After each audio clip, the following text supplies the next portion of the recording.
ப. சிதம்பரத்திற்கு எதிரான ஏர்செல் மாக்சிஸ் வழக்கு விசாரணைக்கு டெல்லி உயர்நீதிமன்றம் இடைக்கால தடை விதித்திருக்கிறது. அண்மை செய்தியை பார்த்து வருகிறோம். சிறப்பு நீதிமன்ற விசாரணைக்கு எதிராக ப. சிதம்பரம் தாக்கல் செய்த மனு மீது நீதிபதி மனோஜ்குமார் இந்த உத்தரவினை பிறப்பித்திருக்கிறார். விவரங்களோடு இணைந்திருக்கிறார் செய்தியாளர் நிரஞ்சன்குமார். நிரஞ்சன்குமார், என்ன விவரம்?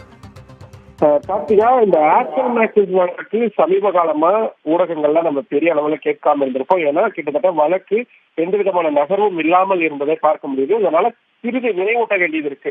கடந்த 2006ஆம் ஆண்டு ப. சிதம்பரம் நிதியமைச்சராக இருந்தபோது மலேசிய நிறுவனமான ஏர்செல் மாக்சிஸ் நிறுவனத்திடமிருந்து 3500 கோடி ரூபாய் முதலீடு செய்யறதுக்கு அந்த நிறுவனத்துக்கு அனுமதி அளிச்சிருக்கிறாரு. ஆனா 600 கோடி ரூபாய் வரைக்கும் முதலீடு செய்வதற்கு மட்டுமே மத்திய அமைச்சகத்தால் அனுமதி அளிக்க முடியும் அப்படின்ற நிலையில விதிகளை மீறி அனுமதி வழங்கப்பட்டது அப்படின்றதுதான் மிக முக்கியமான குற்றச்சாட்டு.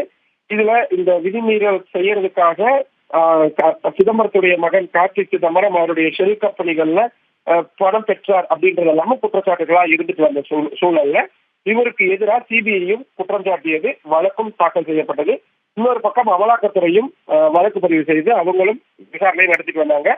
குற்றப்பத்திரிகையும் தாக்கல் செய்யப்பட்டது. இந்த விவகாரத்துலதான் கார்த்திக் சிதம்பரம் கைது செய்யப்பட்டு பிறகு ஜாமீன் பெற்றாரு. சிதம்பரமும் அதே மாதிரி முன்ஜாமீன் பெற்றிருந்தாரு.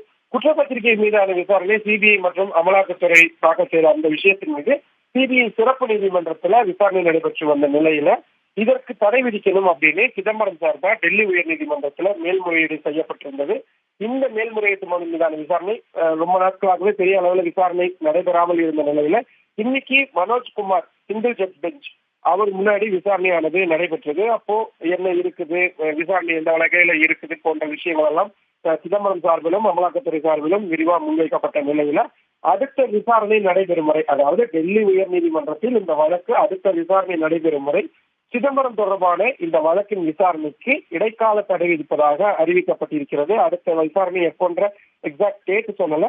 ஆனா ஒரு இடைக்கால தடை அப்படின்றது சிதம்பரத்துக்கான இந்த வழக்கின் விவகாரத்துல விதிக்கப்பட்டிருக்கிறது அப்படின்றது ரொம்ப முக்கியமானது. கார்த்திகா, இந்த இடைக்கால தடை அப்படிங்கிறது ப. சிதம்பரம் தரப்புல இருந்து என்ன மாதிரியான நிலைப்பாடாக பார்க்கப்படும்?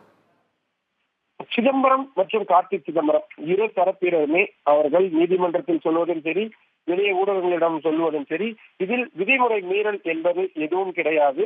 ஆனால் தவறுதலாக அமலாக்கத்துறையும் சிபிஐயும் இதை புரிந்து கொண்டிருக்கிறார்கள் என்பதைத்தான் அவர்கள் ஆரம்ப கட்டத்திலிருந்தே தொடர்ச்சியாக சொல்லி வருவதாக இருக்கின்றது. நீதிமன்றத்தை பொறுத்தவரை இந்த விவகாரத்தில் ஏற்கனவே பல கட்டங்களாக மாறி வந்திருக்கிறது. குறிப்பாக பிணை பெறுவதற்கும் வெளிநாடு செல்வதற்கும் கார்த்திக் சிதம்பரம் தரப்பு தொடர்ந்து உச்சநீதிமன்றத்தையும் நாடி வந்தார்கள். கிட்டத்தட்ட 20 கோடி ரூபாய் வரை டெபாசிட் செய்துதான் கார்த்திக் சிதம்பரம் வெளிநாட்டிற்கு செல்வதற்கான ஒரு வாய்ப்பு என்பது அவருக்கு ஏற்படுத்தப்பட்டிருந்தது. இந்த விஷயத்தில் சிதம்பரம் தரப்பிற்கு இது ஒரு இடைக்கால நிவாரணமாகத்தான் பார்க்க வேண்டியதாக இருக்கின்றது. அரசியல் ரீதியிலாகவும் அவர்களுக்கு இந்த வழக்கு நெருடலாகவே இருந்து வந்த நிலையில் இடைக்காலம் தடை என்பதுதான் கிடைத்திருக்கின்றது.